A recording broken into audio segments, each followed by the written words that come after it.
Friends, मैं doctor अरूप Karmakar, interventional radiologist. आज आप लोगों से शेयर करना चाहता हूँ एडोलेसेंट गर्ल से लेके यंग फीमेल्स तक बहुत ही एक कॉमन लंप होती है, ब्रेस्ट लंप। उसके बारे में हम आज इस वीडियो में चर्चा करेंगे, जिसको हम लोग फाइब्रोएडिनोमा बोलते हैं। ये एक फाइब्रोएडिनोमा एक बिनाइन ट्यूमर है और एसिम्टोमेटिक मोबाइल पेनलेस लंप होते हैं ब्रेस्ट को।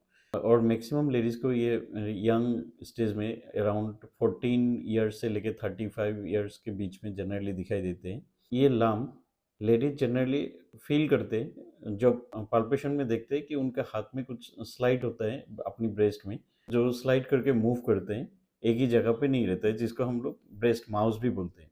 और ये ब्रेस्ट माउस से ही ये फाइब्रोएडिनोमा का टर्म भी आया हुआ है। और ये स्किन के साथ अटैच नहीं रहता है, ये फिक्स नहीं होता है। ये जो ब्रेस्ट टिश्यू ग्रो करते हैं तो ग्रो का वजह से होता है। इसका मेन जो रीज़न होते हैं जेनेटिकल, फैमिलीज में हो सकती है। और दूसरी जो रीज़न है वो है hormonal, that is the oestrogen. Oestrogen content जो एक लेडीज का हार्मोन होती है, ईस्ट्रोजन एंड प्रोजेस्टेरोन हार्मोन का रिसेप्टर रहता है इस टाइप की लंप या ब्रेस्ट ट्यूमर में। और ये बिनाइन होती है, नॉन कैंसरस होती है, जनरली सिम्टोमेटिक होती है, ग्रो नहीं करते हैं। ईस्ट्रोजन रिसेप्टर इस टाइप की ट्यूमर में रहता है, तो जिससे ये साबित होता है कि ये ईस्ट्रोजन हार्मोन के साथ रिलेटेड है। और ये ट्यूमर कभी कभी ग्रो करते हैं प्रेगनेंसी का टाइम पे, जिस टाइम पे हार्मोन ईस्ट्रोजन हार्मोन थोड़ा ज़्यादा होती है तो उस टाइम पे ग्रो होती है। और इस ट्यूमर का और एक खासियत यह है कि आफ्टर द मेनोपोज अटेन करने के बाद ये ऑटोमेटिकली श्रिंक हो जाता है। तो बहुत सारे केसेस में हम देखते हैं कि इस टाइप की ट्यूमर या लंप जिसको रहता है बिना ट्रीटमेंट का ही अपने आप मेनोपॉज के बाद ये श्रिंक हो जाती है और इसके लिए कोई ट्रीटमेंट का ज़रूरत नहीं पड़ती है। इसका सिम्टम्स होता है कभी ब्रेस्ट एग्जामिनेशन का टाइम पे लेडीज अपने आप महसूस करता है कि उनकी ब्रेस्ट में एक ट्यूमर टाइप की गांठ है, जो गांठ इधर से उधर थोड़ा सा मूव करते हैं, उस एक जगह पे फिक्स नहीं है। और जनरली ये आउटर एंड अपर क्वाड्रेंट, ऊपर एंड बाहर की साइड में दिखाई देते हैं। इसका साइज वेरिएशन होती है और इसको हम डायग्नोस करने का सबसे आसान तरीका जो होता है वो अल्ट्रासाउंड है। अल्ट्रासाउंड में डायग्नोस किया जाता है और कभी कभी मेमोग्राफी या एमआरआई का जरूरत पड़ सकती है, बहुत ही कम। Ultrasound is very sensitive to diagnose a fibroadenoma. अगर ये रेपिडली ग्रो करना शुरू कर देता है इस टाइप की lump, it is a terms of worry for the ladies that it may turn to some bad disease, it may goes to the carcinoma changes, that is the cancer changes also. So that time we may require a biopsy to diagnose the tumor and diagnose the cell types which are there in the tumor and which may be required the treatment immediately also.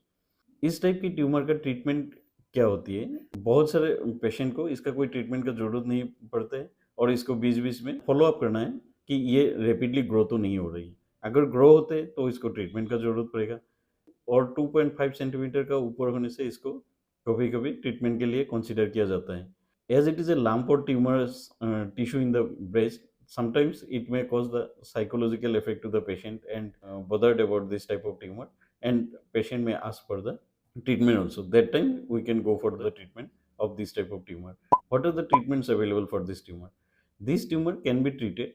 One is surgery, but presently or this modern era, the patient generally doesn't prefer for the surgery as it may distort the breast.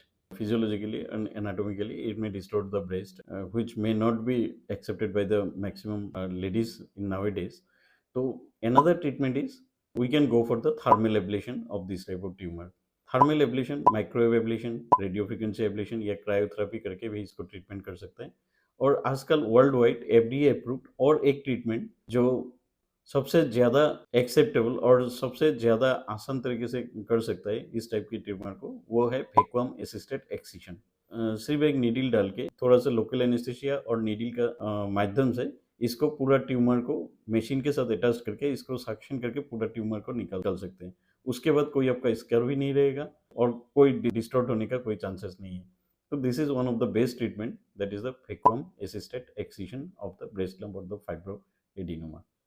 Fibroadenoma treatment is also includes the lifestyle modification. Moderate exercise is required for the patient, and to avoid the fast food, oily food, and the gluten-free diet is advisable for this type of patients. Thank you.